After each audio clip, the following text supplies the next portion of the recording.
Have you ever left a meeting and thought, that wasn't the leader I wanted to be? Maybe you reacted too quickly, maybe you became defensive, maybe you shut down completely. You knew how you wanted to respond, but in the moment you just couldn't get there. We've all been there. And what's fascinating is that the nervous system regulation plays a much bigger role in those moments than most leaders realize. I'm Beverly Pagano with Glial Organizational Solutions, and we help leaders understand what happens to people under pressure, because those moments don't just shape decisions.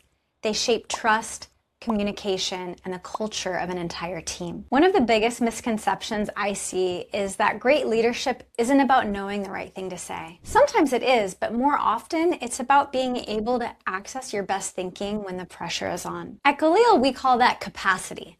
Capacity is your ability to remain clear, connected, and intentional when work becomes demanding. When the demands of work increase, even the most capable leaders can lose access to the very qualities that make them effective. So what is self-regulation? It isn't pretending you're calm. It isn't about suppressing emotion. And it definitely isn't avoiding difficult conversations. Self-regulation is simply the ability to notice what's happening inside you and choose your response instead of reacting automatically. Notice, pause, choose. Those few seconds can completely change the direction of a conversation. And here's what's happening. Your nervous system is doing exactly what it's designed to do. When it senses pressure, it prepares you to protect yourself. So your attention narrows, patience gets shorter, you become more reactive, or maybe you shut down completely. And that's not a leadership failure, it's biology doing what biology does. The challenge is that the same response that once helped us survive can quietly work against us in today's workplace. One of the patterns I see all the time is that leaders become so wrapped up in everything happening around them that they lose connection with what's happening within them. They get pulled into the urgency, the deadlines, the emotions in the room. And before they know it, they're reacting to their environment instead of staying grounded within it. So self-regulation helps us stay connected to ourselves while fully engaging with everyone around us. That one shift changes everything. Think about the last time someone challenged one of your ideas. Did you become curious? Or did you immediately start to defend your position? Did you really listen? Or were you already preparing for your response? Those few seconds matter. Leadership isn't just experienced through what we say, it's experienced through how we show up. And most leadership development focus on communication skills, strategic thinking, emotional intelligence, and conflict resolution. Those skills absolutely matter, but every one of them depends on something deeper. Access. Knowing what to do usually isn't the problem.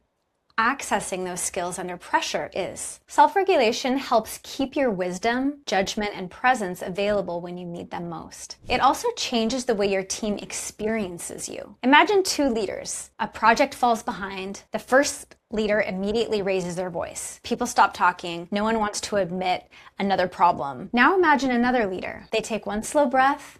They ask, "Help me understand what happened." Same situation, completely different outcome. One creates fear, the other creates trust. So how do we build self-regulation? Here are 5 practices I come back to again and again. First, notice sooner. So don't wait until you're overwhelmed. Pay attention to the early signs. Maybe your shoulders tense. Maybe your breath changes. Maybe you notice yourself wanting to interrupt. Those signals are information. The earlier you notice them, the more choices you have. Second is regulate through your body. Take one slow breath. Relax your shoulders, unclench your jaw. This isn't about relaxing, it's about staying available. Feel your place in the room. Third, create a pause. Before answering a difficult question, pause. Before replying to that email, pause. Sometimes one breath is enough to completely change the conversation and delete any of the unproductive jargon. Fourth, reflect on your patterns. Ask yourself, when do I tend to become reactive? What situations consistently challenge me? What helps me stay grounded? Awareness creates opportunity for change. And finally, protect your capacity. Leadership isn't just about managing your calendar. It's about managing your energy. Recovery isn't a luxury. It's part of leadership. So when your capacity becomes depleted, everything becomes harder to access. I'd like you to leave with one final thought. Leadership isn't defined by how you show up when everything is going well. It's revealed in the moments when pressure rises, when people disagree, when plans change, when mistakes happen. Your team isn't just listening to your words, they're responding to your presence. At Glial, we believe people already possess the wisdom they need. Our work is helping leaders access that wisdom more consistently when they need it most. And when leaders build the capacity, their teams experience greater trust, stronger communication, and the kind of psychological safety that allows people to do their best work. And if you're looking to build that kind of leadership in your organization, we'd love to connect. Thanks so much for spending this time with me, and I'll see you in the next video.